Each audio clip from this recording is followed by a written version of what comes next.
Welcome to the Cabral Concept, where board-certified naturopath and integrative health practitioner Dr. Stephen Cabral shares how he was diagnosed at the age of 17 with a life-altering illness and given no hope for recovery. It was only after studying and traveling all over the world did he discover how to combine ancient Ayurvedic healing practices with state-of-the-art naturopathic and functional medicine to fully rebalance the body and re-energize it with life. It's time to discover how to get well, lose weight, and finally feel alive again. And now, here's your host, Dr. Stephen Cabral.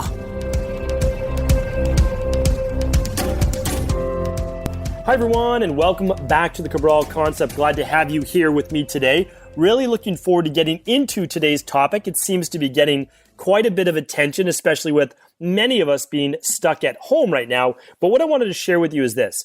There's actual definitive research behind napping, the topic of napping. Should you be napping? Should you feel guilty about napping? How long should your nap be? Are the benefits of napping worth it? And also, are there actual health-based benefits associated with napping?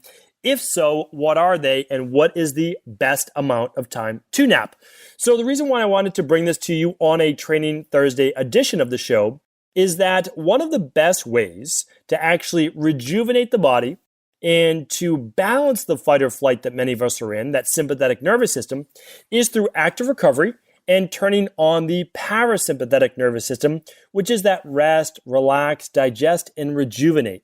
So what we need to do are look at activities that balance stress in our life. And napping actually is one of those. Now, the downside of napping is not knowing the right length to nap for, and also the right time of the day to do so. So those are things that I clearly want to give you what the research shows, and from my own experience, what I've seen to be true as well. So really looking forward to this. I do believe that many people could see massive benefits from adding a nap multiple days per week into their routine.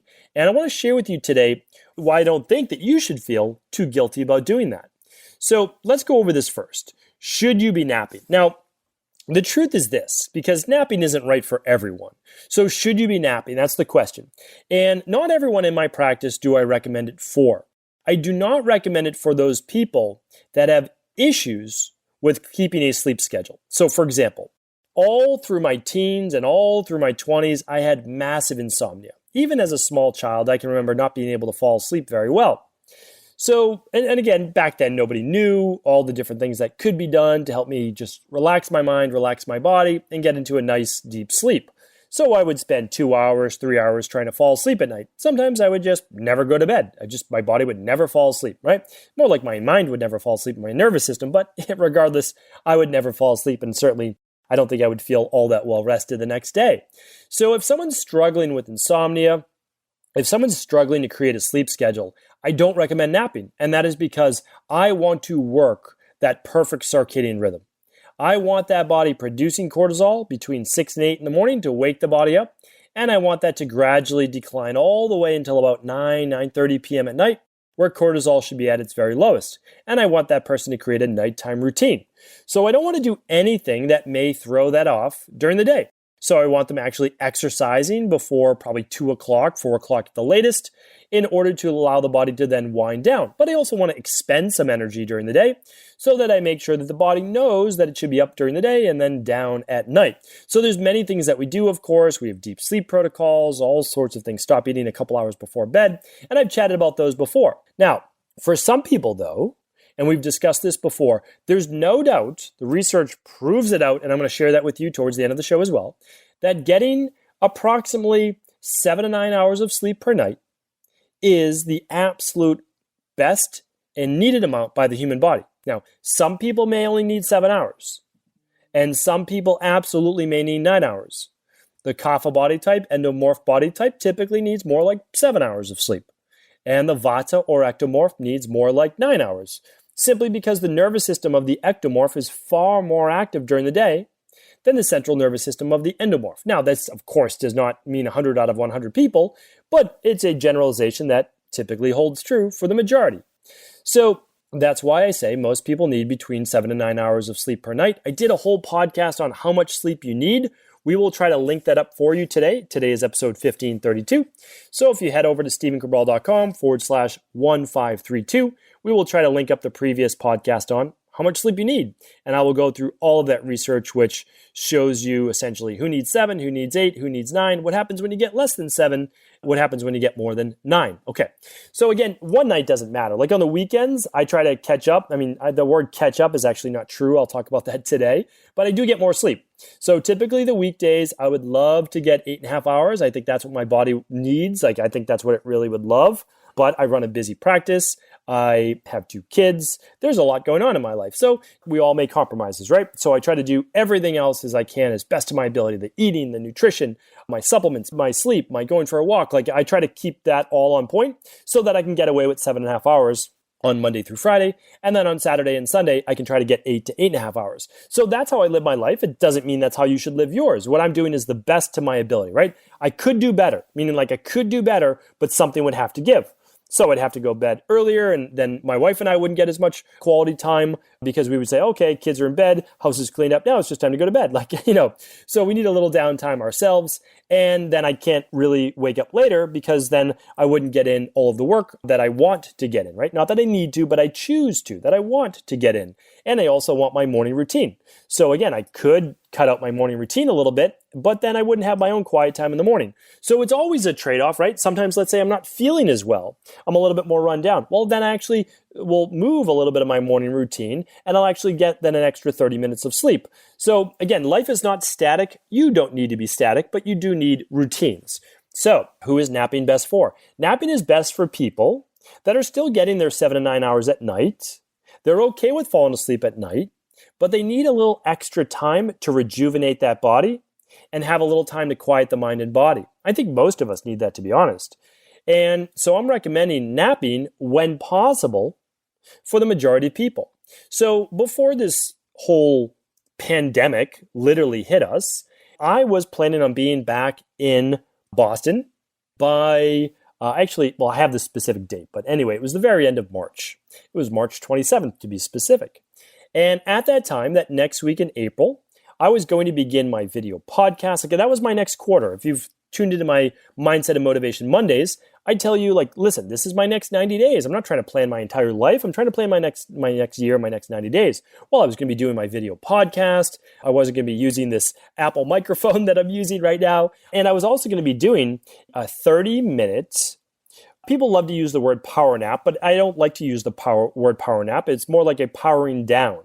I was going to be doing a 30-minute rejuvenation session where I would call it actually active recovery, because I keep my mind active, I keep my body active, but I need to recover. And so I look at it as day 1 and day 2. I literally try to live 2 days. It's just my mind games that I play with myself to just feel like I'm doing my best in life. And so I work till, let's say, around 12:30 or so for lunch. And then what I do is I take a good, let's say, 60 minutes. And that 60 minutes is to walk, it's to breathe, and it is to have a quiet lunch. And what I'm adding in is a 20 to 30 minute session where I will be tracking my heart rate variability. I'll be using my PEMF mat at my office. I'll be working on my deep relaxation-based breathing, and I'll be essentially napping. I have binaural beats. I have a whole system in place. I'll teach you the system at another time. Today we're going over, you just need to lie down and nap. That's it.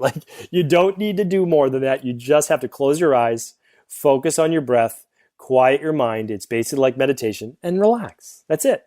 So that's what we need to do. Now I'm adding that in, and that is because I want to improve my overall heart rate variability. I'll be talking about that soon. I'm working with my own heart rate variability coach soon. We were supposed to get started at the beginning of April. Again, I'm always trying to better my best. That's it. And I'm always speaking with the experts and best in their class, like the best of the best. I know about heart rate variability, but I'm not the best of the best. So I'm working with the best of the best. Now, unfortunately, that's not going to start until May because I won't be back in Boston until May now. So here's what I'm doing though. Downtime around 1 o'clock or so. I talked about this book before on all about napping, right? And it seems that time right after lunch is that best time for a nap.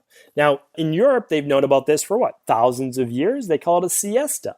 And I'd love to be able to share with you some of that today, because the siesta allows time for digestion, which is important, and it allows time for relaxation. And the first half of the day is honestly, for most of us, a pretty hectic time. We're getting the kids ready or getting ourselves ready for work. We're preparing for work meetings. We're basically like just jump-starting our body. Well, if we can then quiet things down for a period of time, we don't go 8, 9, 10 hours during the day with just that sympathetic nervous system dominance. We actually stop. We stop for lunch and we stop for this little rejuvenation session. That's what we're going to call it, the nap. And that then quiets that sympathetic nervous system, quiets all the stress hormones, begins to boost DHEA and the rejuvenation hormones, and begins to repair our body at a greater level. Especially if you're doing like a workout after this, or you did a workout earlier in the morning, a nap can be a really great way to do that. Now, the next part that happens is, well, and even myself, I'm like, I can't take a nap. I won't get this 30 minutes of work done that I need to get done. Well, here's the thing. We have to look at life as not necessarily a sprint through every single day. And I'm guilty of this as well. I want to accomplish as much as I can humanly accomplish in one day. And sometimes I push that to the limit, and you can ask my team about that. But here's the thing. It's not the best mindset to have for the long term.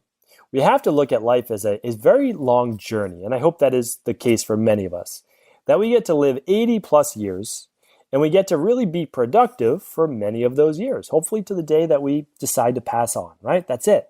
That's my goal. Be productive. But we can't burn out. And so we have to not feel guilty, and we have to feel like we're not being productive because we'll actually be more productive over the long term, maybe just not necessarily that day.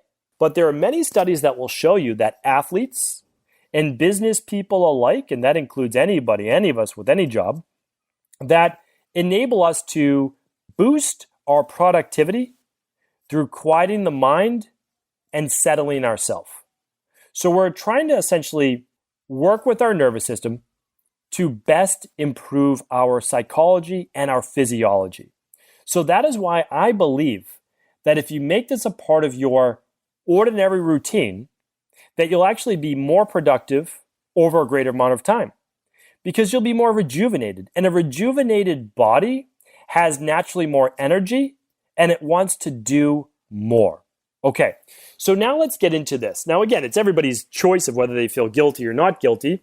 And I was even not going to even share this with people because, oh, well, you're taking a nap during the day. Well, no, I'm doing I'm calling a rejuvenation session, right? It's how we rationalize our mind with things.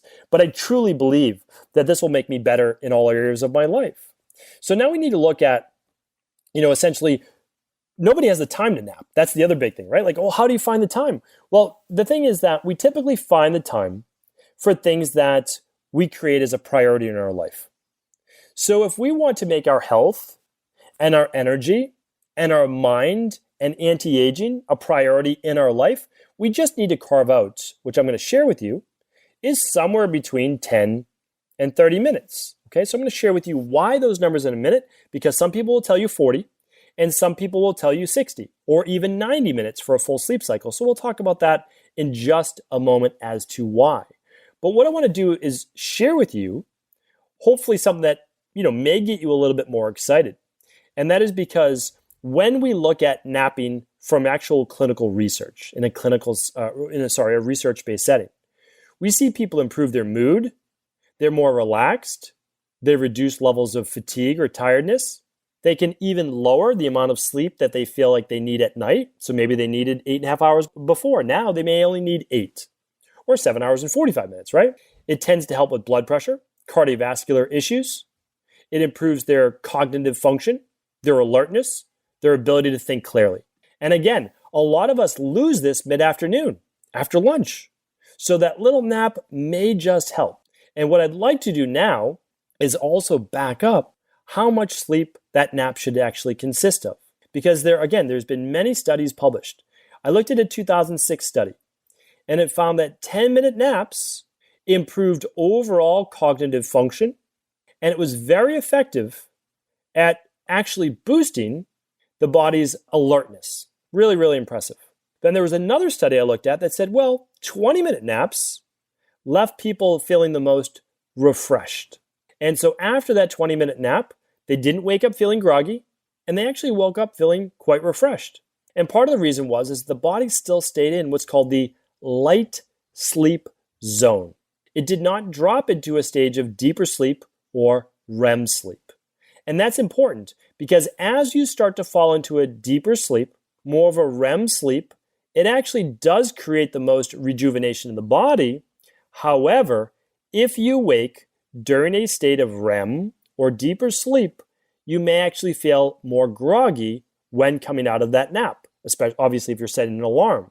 If you just allow yourself to nap, well, you may nap for a full sleep cycle, which is oftentimes about 90 minutes. And a 90-minute nap, although very rejuvenating during the day though, is not shown for the best long-term health. So a full sleep cycle for most people is 90 minutes, and it is excellent, right? You want a full 90-minute sleep cycle. We track that actually with sleep overnight. We want people to get at least 4 full sleep cycles. And you say to yourself, well, that's 6 hours of sleep. And you said we need 7 to 9. And I still stand by that.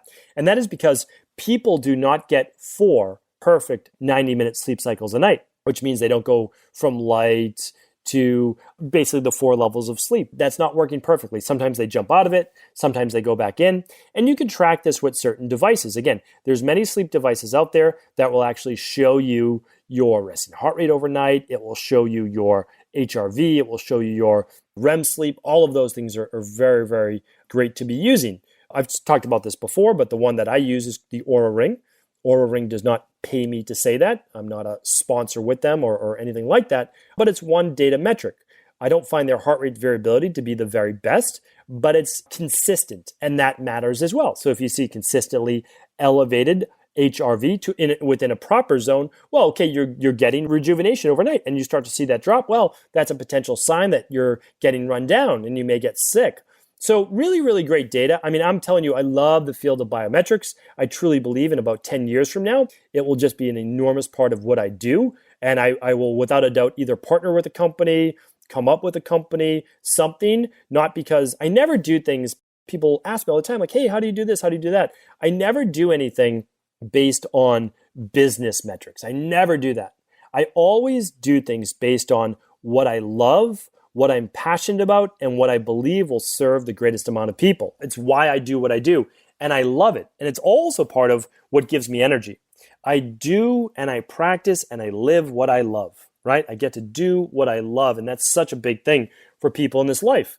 Now, so why nap? Well, napping will hopefully, these rejuvenation sessions will hopefully allow me to do this at the same pace for a very long time, because I do work at a fairly intense pace. So now I want to share with you this. How long should your nap be? We have all sorts of studies. We have 10 minutes, we have 20 minutes, we have 30 minutes, we have 40 minutes, which is basically like half that sleep cycle. And then we have 90 minutes, which is a full sleep cycle. Well, luckily, we do have great data. And the data shows this. Daytime napping is actually very powerful, believe it or not, in decreasing the number one cause of mortality. And that's cardiovascular disease. It is my opinion that it decreases cardiovascular disease because you will better regulate stress hormones and inflammation by calming the central nervous system, namely the sympathetic nervous system branch. So that means if we could reduce cortisol, we absolutely can reduce cardiovascular disease. Let me repeat that. If we can reduce cortisol and stress hormones, we can reduce cardiovascular disease. And I believe this will also correlate and does correlate with blood pressure. So now we have essentially, well, the 2 main causes of disease. We've got stroke and high blood pressure, and we've got cardiovascular disease. Pretty amazing, right? So this is why I do believe napping or a quiet walk or a quiet meditation, whatever you want to do, somewhere between, let's say, 12 and 2 o'clock. They're finding after 4 p.m., it affects your sleep. So let's just keep it, let's say after lunch, so 12 o'clock to 3 o'clock. That's your safe bet, right? If we just want to stay within a safe zone. Now, here's the interesting thing. When we look at the research studies, and I'll link up the graph for you, and I will absolutely give you the research studies. It's called Siesta in Healthy Adults and Coronary Mortality in General Population. And then I've got this massive, and that's on 23,681 individuals, and this other meta-analysis I have from over 150,000 individuals, which shows this. Benefit with a 20-minute nap, the greatest amount of benefit with a 30-minute nap. And right after that, this is basically a J curve, okay? So we've got, well, no real benefit, no nap. We've got benefit, benefit, benefit. Oh, starts to be less benefit at over the 30-minute mark. Less benefit at 40 minutes, less benefit at 45 minutes. Once we get to 50 minutes, we actually see a big inverse. We'll actually see more risk for cardiovascular disease above a 30-minute mark and definitely above a 45-minute mark. So this is why I love mixing the best of, we can't say conventional, but the best of natural health wisdom, right? People have been taking siestas for thousands of years, and they sleep, which the amount of sleep that they need, and they wake when they feel like they need to wake. But we can't do that in our modern world, right? We've got kids and school and jobs and all sorts of different things, but it's okay. We can deal with that. We know ways now to mitigate that.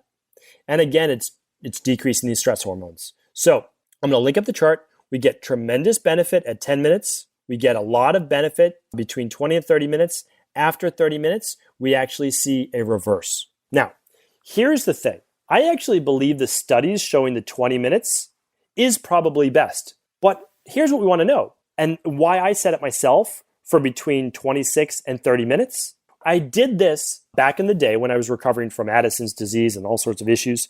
I took my naps for that long a period of time because I didn't actually fall into a light sleep for 5 to 10 minutes minimum.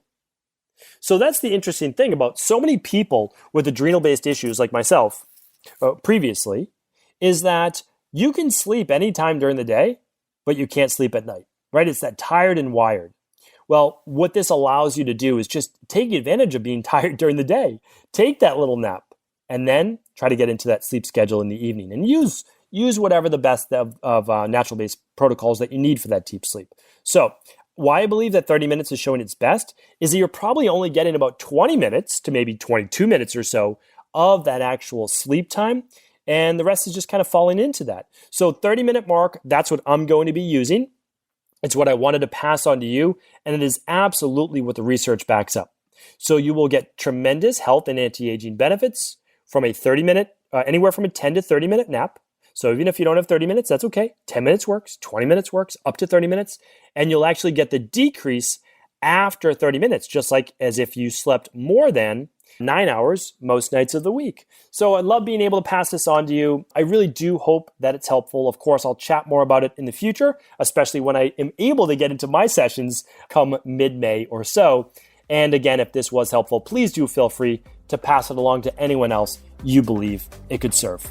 Are you ready to heal yourself and then go on to heal others? If so, the Integrative Health Practitioner Institute can help you discover proven functional medicine protocols that blend the best of 7 different healing disciplines from around the world. I personally share with you the exact handouts and protocols I use in my private practice that enable people to get well, lose the weight, and live longer, stronger. I want to pass this information on to the next generation of health coaches, and that is exactly why I created IHP. We are the future of the health coaching industry, and the skills and knowledge you will learn will make you an in-demand certified health coach anywhere in the world.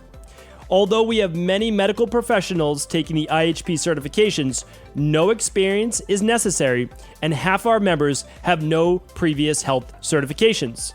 At the Integrative Health Practitioner Institute, our motto is a health coach in every home.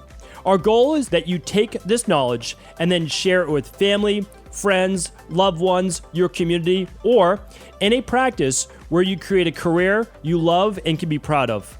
The global IHP community is filled with some of the most kind and caring people in the world, and we can't wait to welcome you into our world soon. For more information or to set up a discovery call with one of our IHP Health Coach graduates, simply head over to integrativehealthpractitioner.org.